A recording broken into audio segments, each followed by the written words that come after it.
Sahabat hukum, dalam kesempatan kali ini, kami para mahasiswa untuk Surabaya, Fakultas Hukum yang bermagang di kantor Dr. Rahman Hakim akan berdiskusi dengan Bapak Purnawiawan Kombes Bapak Tejo Utomo terkait persoalan mendasar perbandingan antara polisi Amerika dengan polisi Indonesia. Baik, Bapak.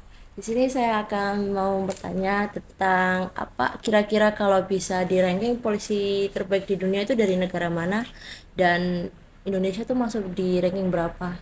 Polisi Israel itu bahkan sebagai acuan polisi di dunia karena di sana kan tidak ada tentara, yang ada polisi ya. Iya. Nah, tapi pengalaman saya di Itali itu malah juga tidak terlalu aman-aman juga di sana, banyak juga pencurian, pencopetan juga banyak.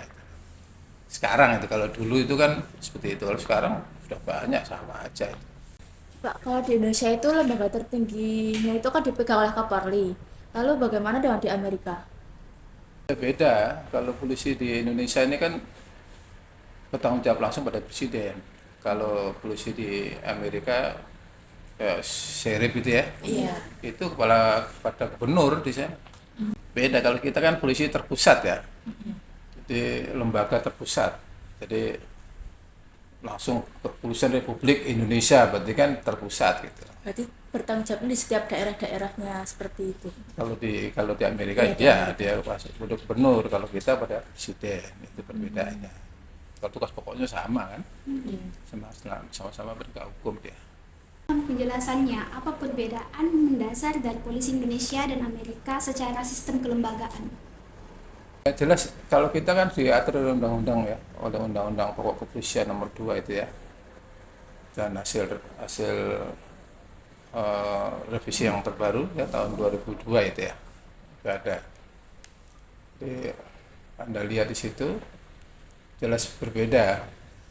Kalau dulu kita masih di bawah ABRI kita kan, sekarang kita disebut dengan polisi mandiri gitu. Beda, sehingga Anda bisa lihat itu di Undang-Undang Kepolisian tahun 2002 itu. Di situ sudah ada ketentuan-ketentuan yang mengatur. Menurut Bapak, pendapat mantan Kapolri Pak Suno yang mengatakan bahwasanya polisi Amerika jika melakukan salah tangkap itu kena sanksinya dipecat. Bagaimana pendapat Bapak dengan sistem kelembagaan di Indonesia? Sama aja, di Indonesia juga ada yang dipecat. Itu kan tidak selalu mutlak kan. Ya, dilihat kadar kesalahannya. Sekarang kalau salah tangkapnya itu membuat keresahan masyarakat, ya pasti bisa sanksinya dipecat, bisa. Tidak harus dipecat. Sanksinya itu bisa dipecat. Sama di Amerika sama aja itu. Tidak selalu harus dipecat, tergantung kadar kesalahannya. Sekarang kayak gini, yang kasus yang meresahkan masyarakat itu kan menjadi perhatian masyarakat, bahkan presiden mendengar. Nah, di situ ternyata disinyalir ada kesalahan prosedur. Nah, di situ ya jadi panjang urusannya kan, sehingga akan dicari mengapa, analisa kemana, kenapa itu tadinya dia melakukan itu melalui kajian enggak kan itu. Pernah digelar nggak, kalau istilahnya di polisi gelar perkara itu, digelar dulu kan itu, supaya tidak salah tangkap biasanya digelar. Kalau sekarang itu polisi untuk mengurangi resiko itu, sekarang kalau setiap ada kasus jadi nggak mudah langsung diterima gitu, nggak diterima, orang laporan diterima, tapi nanti digelar dulu diperiksa, istilahnya diminta keterangan lah. Anda sebagai pelapor gitu dipanggil, diundang, dimintai penjelasan dulu mengapa terjadi, kapan terjadinya, siapa saksinya kan gitu. Nanti dipanggil semua, setelah itu baru digelar perkara, namanya gelar perkara, sehingga langkah-langkah hukum apa yang dilakukan ini bisa diproses enggak kan gitu. Kan sekarang banyak masyarakat itu yang penting ada kasus ini sih kantor polisi kan gitu. Nah, belum tentu kasus yang dibawa oleh masyarakat ke polisi itu selalu tindak pidana. Bisa juga perdata, karena kalau perdata disarankan oleh petugasnya sebaiknya langsung ke pengadilan. Nah, gitu. Kalau kasusnya itu pidana baru digelar perkara dulu. digelar. Setelah tahu, oh ya tidak pidana melanggar pasal ini, baru diberikan tanda lapor. Bahwa berarti hari itu, pada saat itu Anda diberikan tanda bukti pelaporan bahwa Anda telah melaporkan kasus yang terjadi pada apa yang Anda lihat, apa yang Anda alami, itu baru nanti diperiksa sebagai saksi korban, kan gitu kan? Nah, itu. Itu terkait kondisional lembaga kepolisian kita yang dinilai kurang optimal dan kurang berhasil, apalagi lembaga Polri itu sudah masuk kategori terburuk ke-1 di Asia Tenggara menurut indeks Moody dengan nilai rata-rata 7,56 ketidakpuasannya. Lalu bagaimana menurut pendapat Bapak terkait ini? Ya kembali lagi, siapa yang melakukan survei itu, penelitian itu, dan siapa apa namanya korespondennya itu, terus polisi mana sebagai contoh, kan gitu kan? Kan masing-masing daerah punya tantangan yang berbeda-beda. Jawa Timur jauh berbeda dengan Jawa Tengah, Surabaya beda dengan Malang, kan? Apalagi Malang di Surabaya dibandingkan Madura jauh kan? Nah, jadi itu nggak bisa sebagai apa ya, acuan itu nggak bisa. Kalau menurut saya itu. Jadi kalau saya sebagai anggota polisi yang lama di polisi, kok nggak terlalu jelek loh kalau kita bandingkan dengan polisi di Asia ya, di ASEAN ya. Iya, di Asia. Saya mengatakan polisi Indonesia itu lebih hebat dibandingkan di ASEAN. Ya bisa mengungkap kasus teroris siapa? Di dunia loh ya. Iya. Siapa? Indonesia kan? Iya kan? Amerika pernah? Kan nggak pernah. Kasus bom Bali yang ungkap polisi. Polisi Republik Indonesia, bukan polisi Malaysia. Iya kan? Iya, yang pada pelakunya dari Malaysia kan? Orang Malaysia semua kan itu? M-Top itu kan? Orang Malaysia, ketangkap di Indonesia. Oke, itu kok terjelek. Makanya tergantung siapa yang neliti dan di mana dia melakukan penelitian itu, gitu. Berarti tidak bisa disamaratakan. Oh, enggak bisa, Iya. karena masing-masing daerah itu mempunyai karakteristik masing-masing. Tahu karakteristik ya, tantangan dan hambatan itu berbeda-beda, gitu ya. Jadi kalau polisi di Surabaya pasti lebih pintar dibandingkan polisi yang ada di Lumajang, itu pasti dah. Karena apa? Tantangan di Surabaya lebih menantang dibandingkan di Lumajang. Lumajang kan orang bisa sambil tidur. Kalau di Surabaya nggak sempat tidur. Karena hampir tiap hari ada pencurian sepeda motor kan? Nah, ya kan? Nah, itu bedanya. Makanya tergantung di mana dia melakukan dan siapa yang dilakukan penelitian. Dalam institusi Polri, peran Propam itu seperti apa, Pak? Dan keberadaan Kompolnas terkesan hanya sebagai juru bicara. Bagaimana menurut Bapak? Organisasi ini kan kebetulan saya pernah di Propam. Kita melakukan studi banding, bahkan banyak didatangkan guru-guru dari polisi-polisi dunia. Ada yang dari Amerika, dari yang pernah saya alami ya, dari Australia, dari Jepang, dari Filipina, dari Afrika, dari Eropa.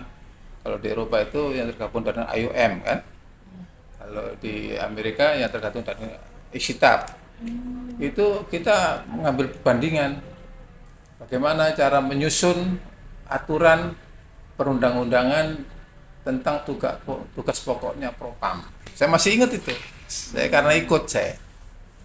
Jadi kita membuat undang-undang itu bukan mau kita sendiri, tapi kita melihat perbandingan dari beberapa negara yang sudah pernah dilakukan oleh negara itu.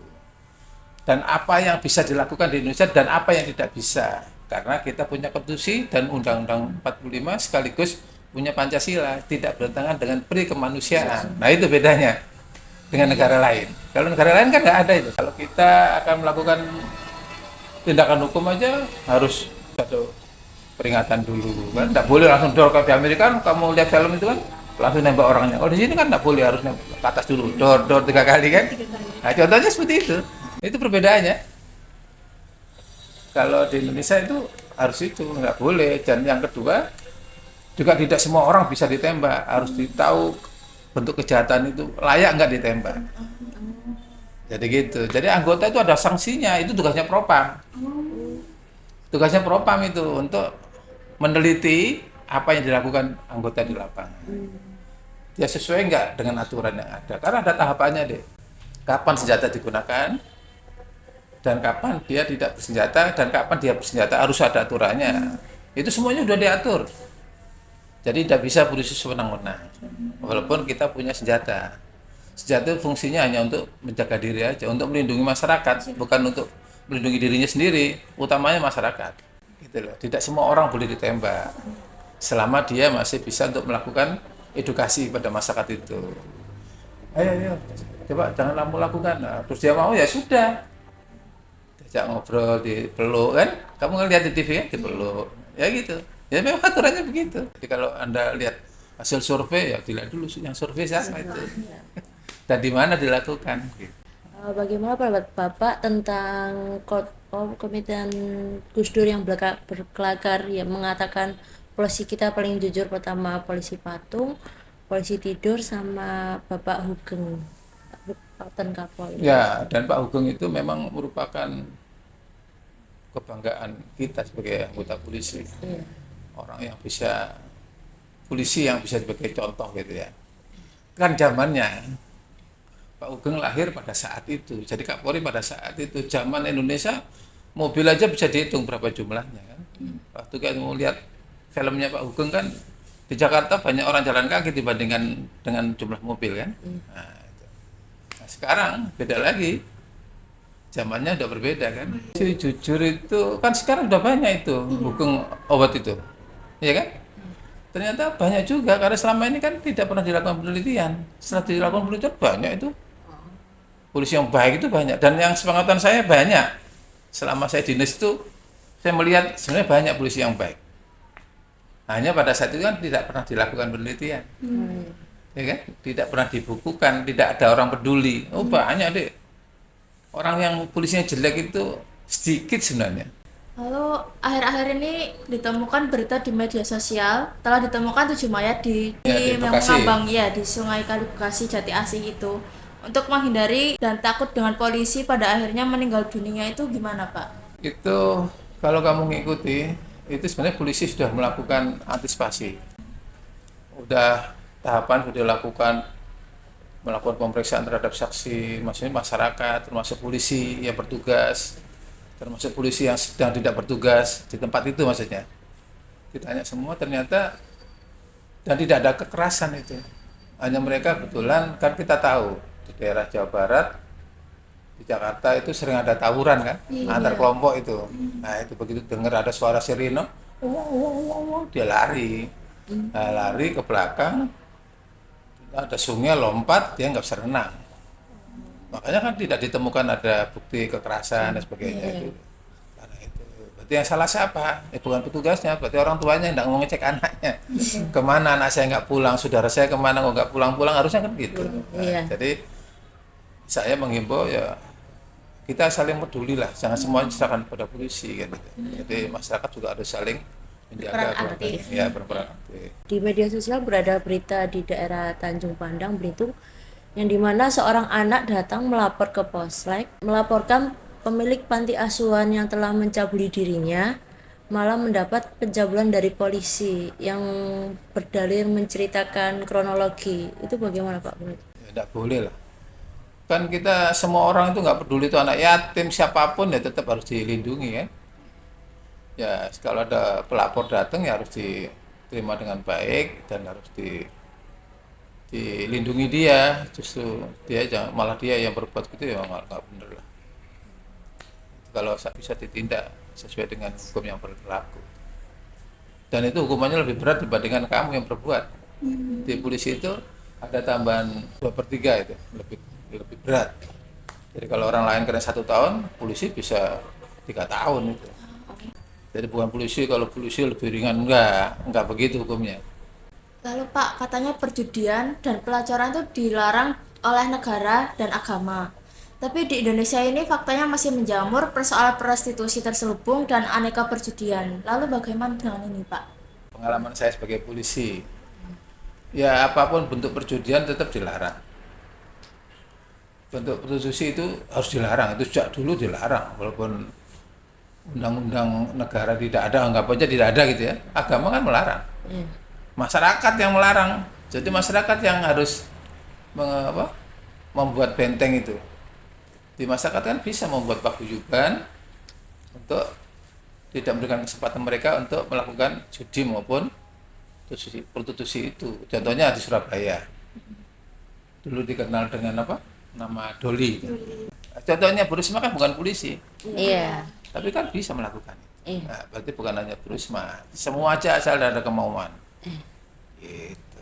Pak, terakhir bagaimana menurut Bapak mengenai pembuatan SIM melalui calo?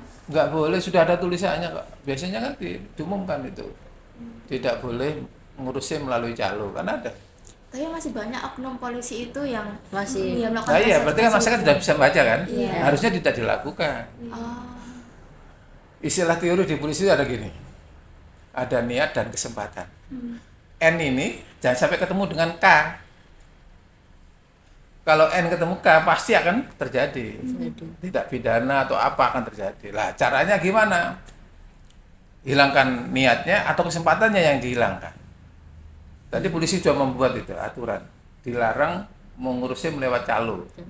Sudah ada kan? Iya. Jadi sudah ada, polisi tahu itu. Oh ada ini anggota saya atau teman saya yang punya niat mau cari uang dari itu gitu. Polisi tahu itu. Nah, masyarakat membaca juga kan? Nah, harusnya itu diikuti gitu. Sama dengan tadi yang kamu tanya. Judi agama melarang, tapi kok masih ada kan itu. Nah, sekarang kalau masyarakat tergantung masyarakatnya. Pokoknya judi juga masyarakat ya. Ya gitu. Jadi saling menjaga gitu. Jadi apalagi negara sekarang kan kalau zaman dulu mungkin boleh. Rakyat sekarang kan sudah mulai pintar kan. Harus bisa memilah, memilih mana yang menguntungkan dan mana yang tidak. Terima kasih Bapak atas diskusi kali ini, sangat berkesan. Demikian diskusi kita kali ini, semoga bermanfaat dan menjadi acuan refleksi yang solusi yang baik. Sekian, terima kasih. Salam merah putih. Salam.